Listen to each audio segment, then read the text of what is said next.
staan nu voor de expositie van rock'n'roll in Friesland. Prachtige expositie met levensverhalen van 42 rockers die in de periode 1960 tot 2000 actief waren in Friesland en ver daarbuiten. We staan nu bij de expositie die gemaakt is op basis van het boek wat verschenen is met uiteraard dezelfde titel, Rock'n'roll in Friesland. Dit is het begin van de expositie, waarin op hele grote LED-schermen in het vierkante formaat van het boek alle foto's van alle rockers op een groot scherm worden geprojecteerd. En we hebben er in de selectie voor gekozen om de foto ook te koppelen aan een zogenaamde quote van de rocker, waar hij zichzelf op zijn minst in herkent, want hij heeft het natuurlijk zelf uitgesproken. Uiteindelijk is de expositie ontstaan omdat ik ongeveer 2,5 jaar geleden in 2019 op de markt aan het fotograferen was in Leeuwarden. Daar trof een oude rocker uit de jaren 60 en 70 die mij min of meer zijn levensverhaal vertelde terwijl ik een portret van hem aan het maken was. En toen dacht ik van zo ken ik er misschien nog wel 10 of 20 van die mannen en een enkele vrouw die groot geworden zijn in de muziekbusiness in Friesland. Laten we ons toertje door de expositie beginnen met een wat speciaal onderdeel. Ik noem de mensen die op die wand hangen, noem ik de mogelijkmakers. Want hoe mooi het ook was op een podium te staan, je hebt ook mensen nodig die, ik noem ze maar even rustbrengers, en mensen die op het geld passen. Dat zijn de mensen die of manager zijn, of ze zijn platenbaas, of ze zijn het combinatie van het een of het ander. Nou, ik heb er 4 uitgezocht aan de mensen.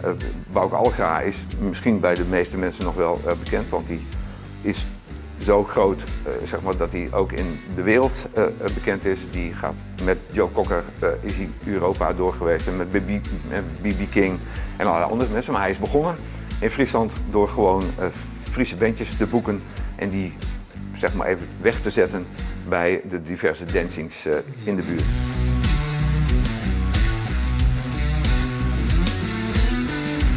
Lange gang aan weerszijden, heel veel foto's. Uiteindelijk hebben we in het boek ongeveer 380 foto's gebruikt. Nou, die pasten niet allemaal in de expositie. Maar links en rechts van mij in de gang lichten we er telkens één van de rockers uit het boek uit. Met een deel van zijn levensverhaal of met een deel van haar levensverhaal.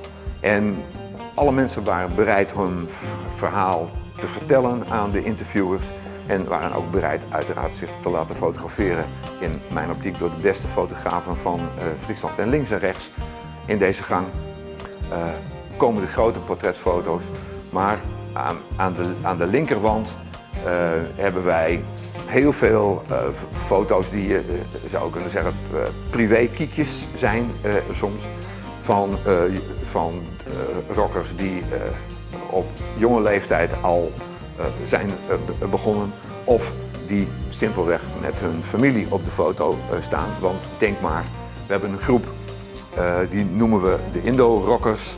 En die mensen die zijn vanuit Indonesië naar Nederland gekomen omdat hun leven daar niet meer zeker was van de ouders. En ze hebben vaak 1 maand tot 2 maanden op de boot gezeten en kwamen in Nederland aan. En uiteindelijk kwamen die Indische families ook in Leeuwarden te wonen.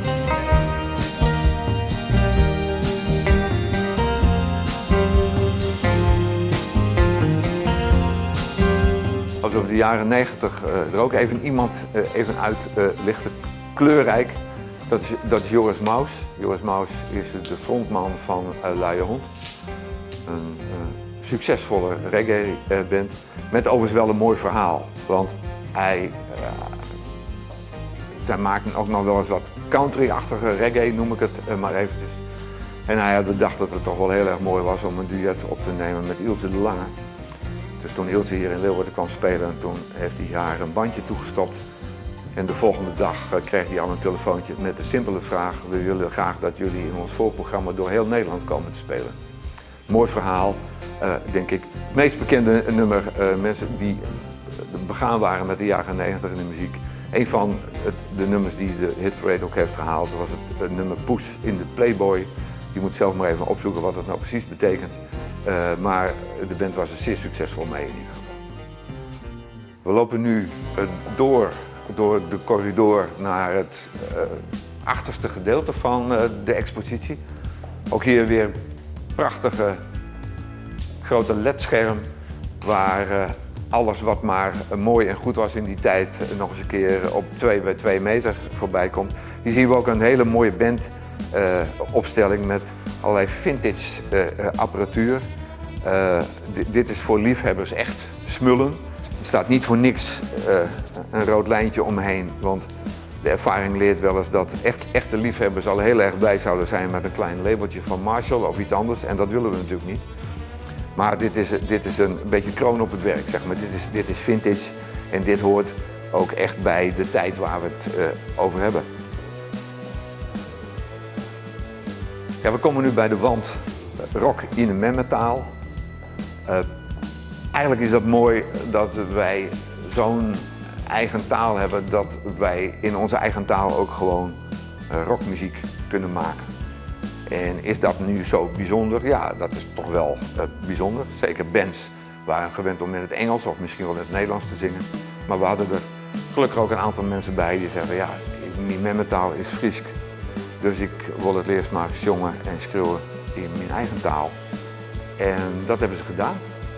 En dit levert in deze expositie een prachtige wand op.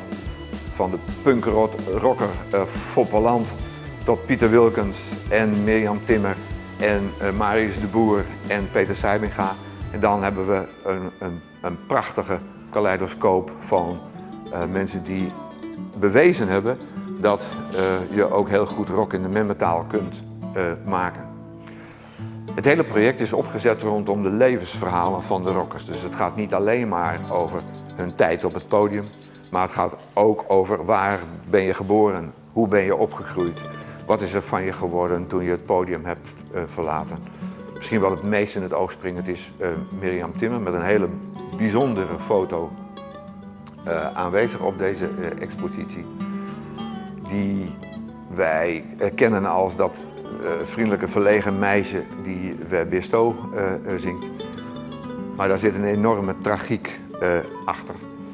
Op het moment dat Webisto op nummer 1 in de Nederlandse hitlijsten stond en ook in België, toen sprong haar vader voor de trein.